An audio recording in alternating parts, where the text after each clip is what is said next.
عليكم. كنتمنى لكم ان شاء الله تكونوا بخير وفي احسن حال. اليوم بغيت نشارك معكم هاد السيرو ديال الناس اللي عندهم الكحه ناشفه، كتكون عندهم داك السوعال ناشف.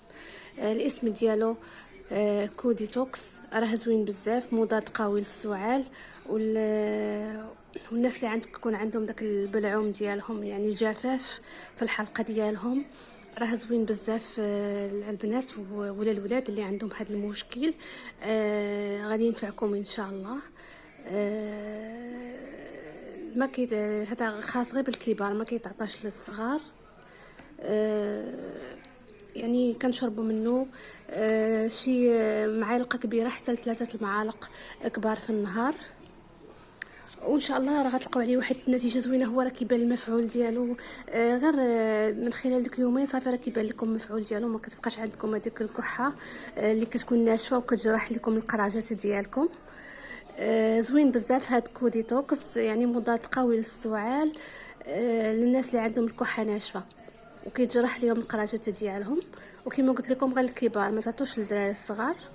زوين بزاف وان شاء الله اللي عندهم الكحه راه غادي ينفعهم ان شاء الله. شراب زوين، لان هنا في واحد في وقت الصيف راه كاين الناس اللي كتجي من ديك المنزله وكيجيهم الكحه، ماشي غير في البرد.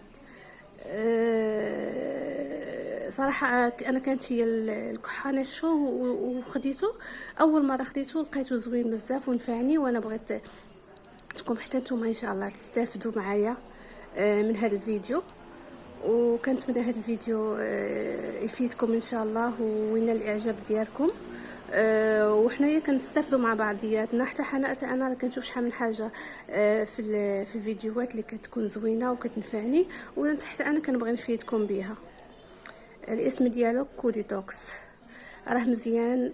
الا عندكم الكحه ناشفه خذوه وراه غادي يفيدكم ان شاء الله. هذا الشراب يعني راه النتيجه ديالو سريعه كتبان، يعني ماشي بحال دوك السيروات اللي كنشربوهم بلا فائده. هاد كوديتوكس راه زوين من داك الشرفه. كنتمنى هذا الفيديو ينال الاعجاب ديالكم ودعموني واشتركوا في القناه ديالي وتفعلوا خاصيه الجرس باش يوصلكم كل جديد ان شاء الله. والى اللقاء في فيديو قادم باذن الله تعالى.